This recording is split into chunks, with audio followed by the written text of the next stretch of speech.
Hello everyone, and thank you so much for coming back and joining me. I thought I would try something new, guys, because I'm as random as you're going to get. I actually just have my phone with me and like a selfie stick, so I'm just going to walk around and try this type of vlogging, and you can let me know if you like this kind of thing. It's actually a really nice evening.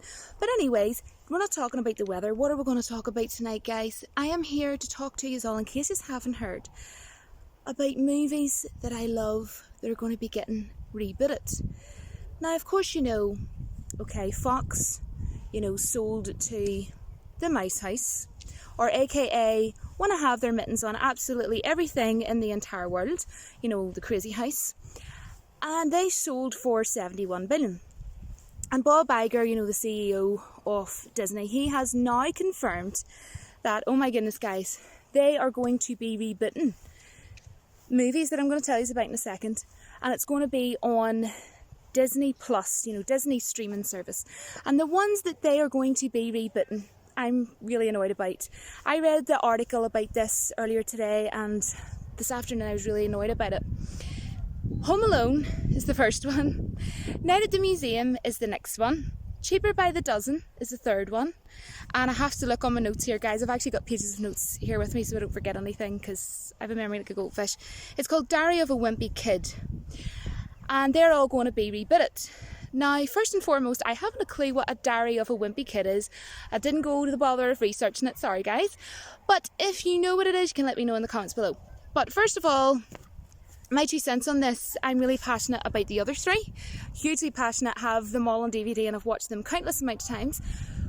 But the one that, I'm least sort of, annoyed about, I'm still annoyed about it, but would probably be Cheaper by the Dozen, because although I love it and have it on DVD, second one's great as well. I think, Home Alone and Night at the Museum are just way better, but I am still annoyed. But I want to firstly touch upon Night at the Museum. Now, Night at the Museum movie was brought out 13 years ago, back in 2006. That's the same like the time I've been with Michael. Oh my gosh, guys, I feel so sorry for that guy. He has had to stick me for 13 years. Oh my gosh, the poor guy. But anyways, Night at the Museum is a classic, right? And it's a comedy. It's basically a magical comedy based in a historical museum. And we have really good casting. Like, it is a fantastic casting. You had the hilarious Owen Wilson, one of my top favourite comedic actors. We have Robin Williams, God bless him. Really miss the guy. Miss Doubtfire would probably be a close second, of my all-time favourite comedy movies, Miss Doubtfire. Robin Williams was a comedy legend, guys, wasn't he? Let me know in the comments what you think. And then also, we had Paul Rudd in that movie as well. He wasn't in it for long, but he was in it, and I'm sure if you've seen the movie, you will remember this part. It's Chilly, Willy the Penguin. I love Paul Rudd. Of course, he's Ant-Man, and also he is, Phoebe's husband in Friends, but I can barely make most of my videos without throwing in a Friends reference or something to do with Friends. But sorry about that, guys, because people are like, why do you always mention Friends? Because it's like the best TV show in the world, that's why. So, what a fabulous cast, first and foremost. It's a brilliant movie. Why? It's kind of like my dad always used to say to me when I was at school, Julie, if a horse was winning, would you whip it? Or why whip it? Or something like that it was that he used to say. Because he used to try and say, like, I didn't need to wear makeup because I was already beautiful as it was. But anyways, that was like the thing that he always used to try and say to me. But you know what? He's right in the sense that if something works and something turned out great, why do it? Why mess with it? Night at the Museum doesn't need touched. They should leave it alone. That's my opinion. And you had a fantastic music score as well throughout that movie. And one of my all-time favourite songs is at the end of that movie. And it's by Earth, Wind and Fire, and it's called September. So there's a little fact for you guys. If you want to know what one of my favourite songs are, it's definitely at least one of my favourites. Look it up, September by Earth, Wind and Fire. And if you haven't heard of it, oh my good goodness, it is a classic and it's an upbeat song.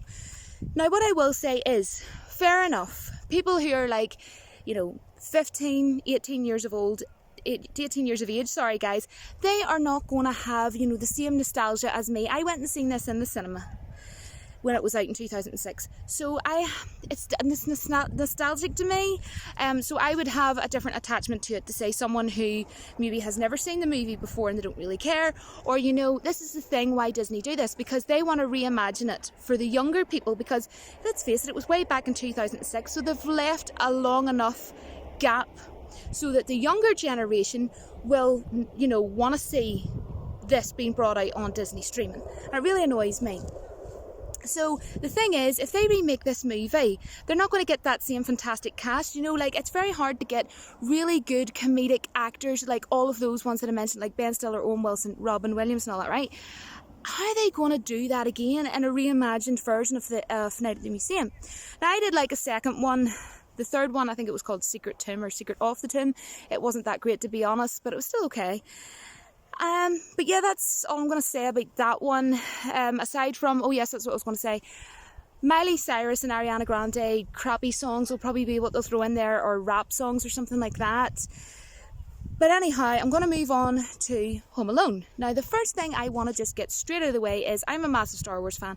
I do Star Wars videos on my channel, and many of you watching are Star Wars fans. Hello. So, the soundtrack of Home Alone was done by John Williams. I'm just keeping an eye because boyfriend's over there with my Labrador Charlie. Anyway, John Williams, the legendary John Williams, did the soundtrack for Home Alone.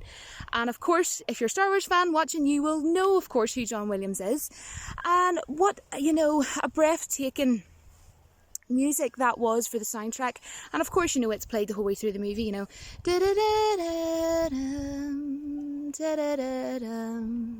then we also had classics, like Have Yourself a Merry Little Christmas and things like that. There is people playing like a game or something behind me that's being kind of noisy, so sorry about that, guys, if it's kind of distracting. But Macaulay Culkin, what a cool little kid. It was such a fun movie and it's so magical, and I watch it every single Christmas. I sometimes watch it in November and December, guys. Am I sad? No, not really. It's magical. And it is just one of them movies. It's so nostalgic for me. I've watched it from I was such a young age. And yes, okay, many people complain and say, oh, that movie had, plot holes. And, of course, the Macaulay Culkin could have rang and said, my parents forgot me, or went to their neighbour's house, and he could have went to the neighbours and said, my mummy left me. You need to ring the police or something like that. She went on the plane without me, sort of thing. But no one sits, I certainly don't sit and think that. You just sit, you close your mouth, you watch it, you enjoy it for what it is, you get yourself a hot chocolate on the go with some marshmallows, maybe some chocolate to dip in, of course, obviously, something, like a Terry's chocolate orange or something like that, I don't know. But it's a classic, do you know what I mean? And cheaper by the dozen, of course, lead stars, does that make sense? Anyways, the story of that show is the comedic guy Steve Martin, as I'm sure a lot of you will know. I have a ton of his movies on DVD actually, and I really love the guy. I love Steve Martin, and I think that movie was fantastic. Second one was really, really fantastic too, and I don't think Steve Martin's movies should be remade, just in general. I think the guy's brilliant. He's really good at comedy, and yeah, the movie just, I don't know what else to say really, other than it's a fantastic comedy, and I don't think it needs touched and it needs remade. Disney need to do something new. Now, what I was thinking earlier when I was gathering my thoughts before I did this video was, do you know the movie Jim Carrey's A Christmas Carol? Would I tell you something, guys? Me and Michael watched that movie every single Christmas Eve evening without fail, and oh my goodness, I love watching that movie with him every Christmas Eve. And we always have the turkey in the oven, and you can smell the turkey and everything. You go in and baste it with like your orange and your lemon and all that, right? I can't wait till Christmas. And right, and why not do something like that on that big a scale? That was, because that movie was just wow, out of this world. Why not think of something new, be creative, right? And do something on that scale, but something that's original. Do you know what I mean? I'm not meaning do something like that. I'm meaning do something on as big a scale as that, only something new, invent something new. Because that would be something that's good for both adults like me to look forward to, and also, you know, young teenagers, even young kids, you know, something that's family friendly. Why reboot everything that I love and know from my childhood? Even some young people might not want this to happen, but here's the thing. Young people aren't really going to care about this news, guys. They're not, because they might not have seen these movies, they might not overly know of them, or they might have seen them once or twice, and they don't care because they maybe want to see this being reimagined, because they don't have the nostalgic sort of link to it like I do. And the one that has infuriated me the most, honestly, is the Home Alone. I'm very, very highly annoyed about the Night at the Museum, and I am annoyed about Cheaper by the Dozen, but it doesn't, you know, just doesn't grind me the same. And I can hear geese. There's always quite a lot of geese around here. I can hear geese, and here's my dog coming along. Anyways, he always finds something when he comes out. So I am going to love yous all, and I am going to leave yous, but this kind of news always infuriates me guys. And you know, I thought I would come on and talk about it because it is something that I am passionate about, the ones that I mentioned. As I say, I don't even know what that other one is, something about a wimpy kid or something like that. Maybe, is it like a kid's thing or something? I don't know. Maybe that's why I haven't heard of it. I'm too old, guys, that's what the problem is. I'm getting too old in my old age. Where are you, Charlie? Charlie, let me know if you like this kind of vlog. And me and Charlie are going to go now because he needs to go home and get a drink, quite clearly. Say hi. So apart from that, guys, I will see you all in my next video, but until then, don't forget that the force will be with you always. Bye, guys.